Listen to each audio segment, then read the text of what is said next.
On the left over here, we have individuals who are religious fundamentalists, religious fanatics, and this is the expression, RT-PCR, real-time PCR expression of the VMAT2 gene.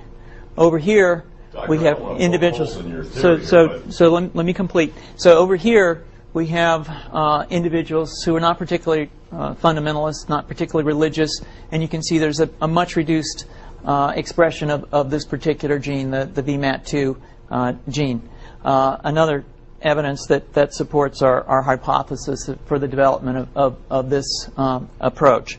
What you see here is that by spreading this virus, we're going to eliminate individuals from donning on a bomb vest and going into a market and blowing up the market. So our hypothesis is that these are fanatical people, that they have overexpression of the VMAT2 gene, and that by vaccinating them against this, we'll eliminate this behavior. So we have some very, very remarkable data in this next slide. Here we have two brain scans. These are fMRIs. These are two different individuals with different levels of expression of VMAT2. On top is an individual who's a religious fanatic, an individual, and we've repeated this numerous times, that has high levels of VMAT2. Now, this individual down here who had low levels of the VMAT2 gene, this individual would self-describe as not particularly religious. In each case, these individuals were read a religious text.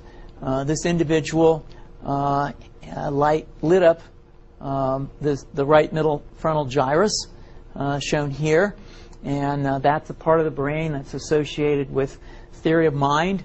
It's a part of the brain that has to do with intents and beliefs and desires.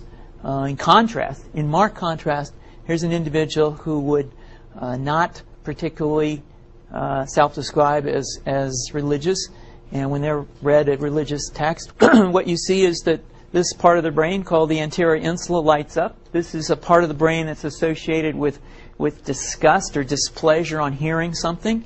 So you're suggesting I take a CT scan with me when I'm evaluating people to determine whether I put a bullet in their head?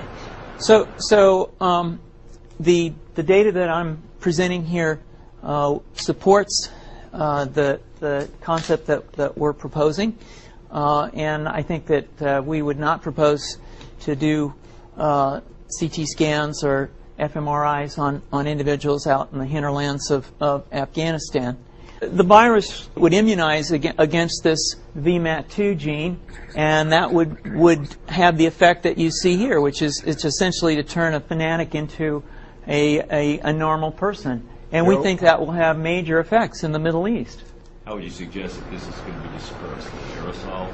Well, so the present plan and the tests that we've done so far have used respiratory viruses, such as flu or rhinoviruses, and we believe that that's a satisfactory way to get the exposure of the largest part of the population. Most of us, of course, have been exposed to both of those viruses, and we're quite confident that this will be a very successful approach. This is fascinating.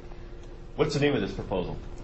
Yeah, so the name of this project is FunVax, which is the vaccine for religious fundamentalism.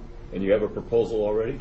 The proposal has just been submitted, and I think that the data that I have shown you today would support the development of this project, and we think it has great promise.